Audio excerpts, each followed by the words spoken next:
welcome to Eurosport News. This was the scene today outside the Maggiore Hospital in Bologna in northern Italy, where three times Formula One world champion Ayrton Senna died last night after his horrific crash at the San Marino Grand Prix at Imola, just 24 hours after the death of the Austrian Roland Ratzenberger in a crash during practice.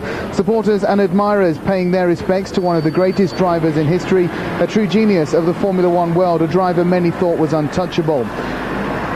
Fellow driver Pierluigi Martini was present outside the hospital, and as flowers arrived, 2 roses for Senna and Ratzenberger, the victims of a tragic weekend at Imola.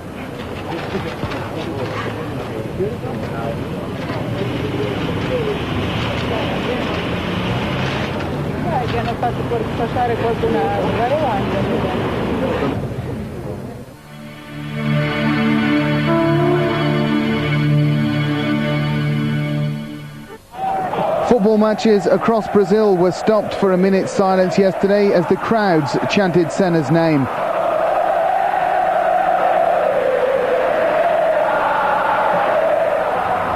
Senna was a national hero in his home country, an idol in the eyes of a population which often turns to sporting successes to help it forget the problems of daily life. President Itamar Franco yesterday decreed 3 days of national mourning, during which flags will be flown at half-mast and all official ceremonies are to be cancelled. Franco said Brazil had lost an idol. He was suffering along with the nation from the death of a brave young man. Well, this young boy says he believed Senna was unbeatable. Senna was like a god. We loved him, not only me, but all Brazilians, said this woman. While this young man says other stars may disappear and be forgotten a little, but not Senna. Nelson Piquet, another Brazilian to have won 3 world titles, watched the pictures once again. He said a lot had been written about the Tamburello curve at Imola. He himself crashed there 7 years ago, but had luck on his side. The Brazilian government, as we've said, declaring 3 days of national mourning.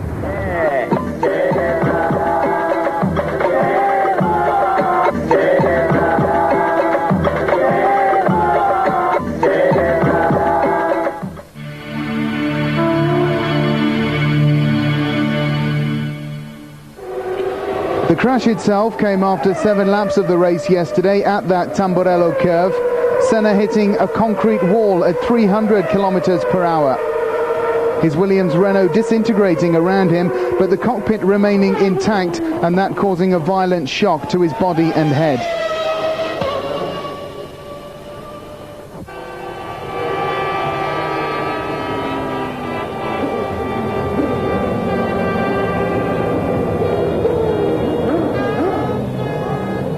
An inquest is underway into the accident and the weekend's events and the safety of Formula One racing in general. The sport's governing body will hold an emergency meeting in Paris on Wednesday. These were the front covers of some of Europe's major newspapers this morning.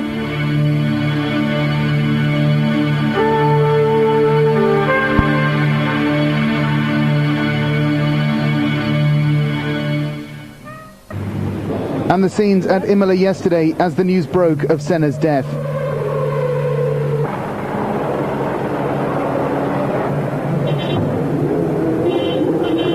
Reigning world champion Alain Prost, who's now retired, said some people will say such accidents are part of the sport, but he wonders whether the problem is not due to a succession of rule changes.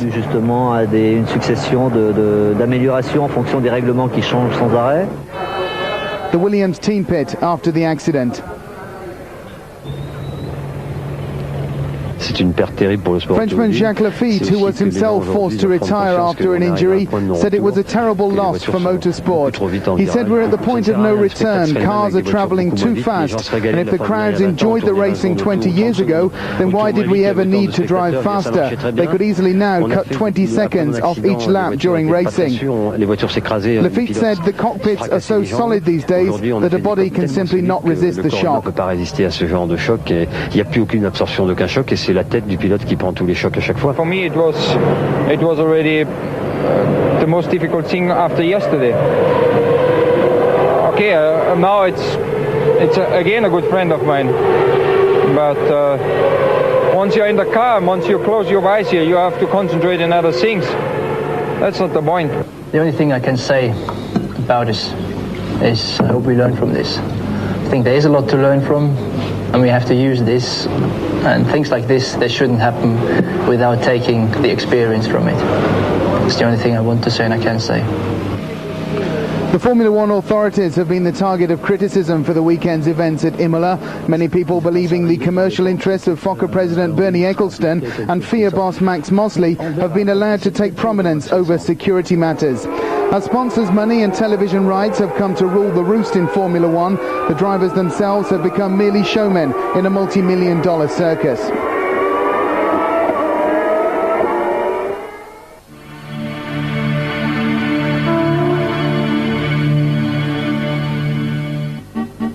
Formula One racing has come a long way since its early days, and perhaps it has now reached the limits of safety, notably since rule changes at the end of last season made the cars more difficult to handle. Senna himself had made the remark at the start of the 1994 season.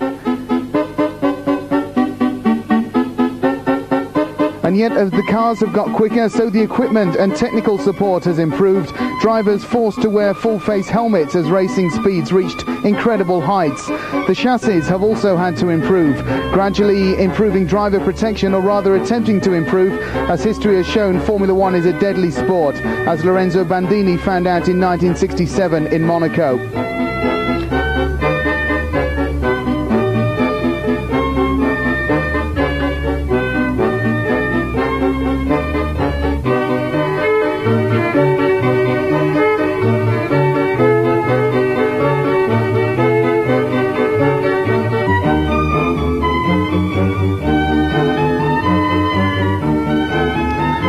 But the world really awoke to the dangers in 1982 when Canadian Gilles Villeneuve was killed during the Belgian Grand Prix. Villeneuve, perhaps the first major star of the sport to die since Jim Clark earlier in the Formula One history.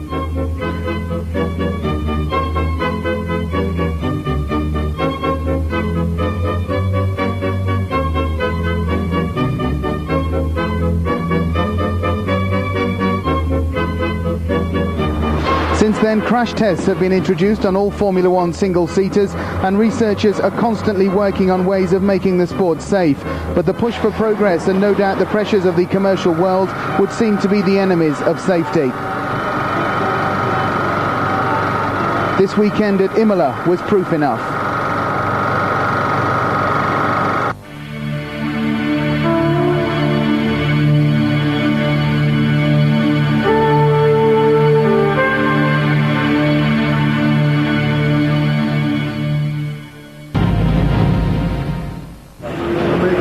Welcome to Eurosport News. The body of Ayrton Senna has begun its final journey home to Brazil.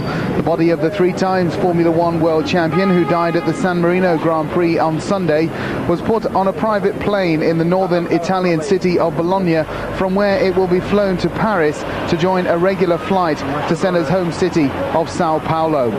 The coffin is due to arrive early on Wednesday morning. The funeral will take place on Thursday and will include a flypast by the Brazilian Air Force and a 12-gun salute. Italian magistrates had ordered autopsies on the bodies of Senna and the Austrian Roland Ratzenberger, who died in practice at Imola on Saturday. Both men's cars are being held as an inquest into the accidents continue. Earlier in the day, flowers continued to arrive at the Maggiore Hospital in Bologna as Italians paid their last respects to Senna, but the sadness has been tinged with anger at the safety standards in Formula One racing.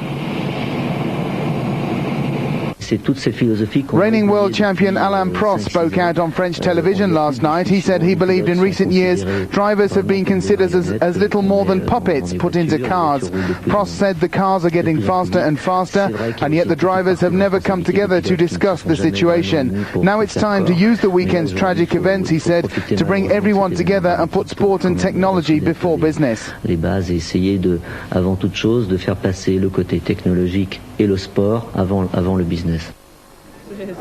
It's a cruel irony that Senna was planning to lead a campaign for greater security in the sport. He had spoken about his ideas just before Sunday's ill-fated race. Former French driver Philippe Strafe, who was himself paralysed in a Formula One accident, said he had met Senna at Imola on Saturday afternoon. The two men had spoken about security matters and had arranged a meeting to talk about a project for a new form of helmet. Strafe said he and Senna had started out in Formula One at the same time and had recently worked together at the Paris indoor karting weekend. Strafe and Senna had spoken openly about security along with Damon Hill on Saturday evening, looking for ways to avoid the kind of accidents seen already this season.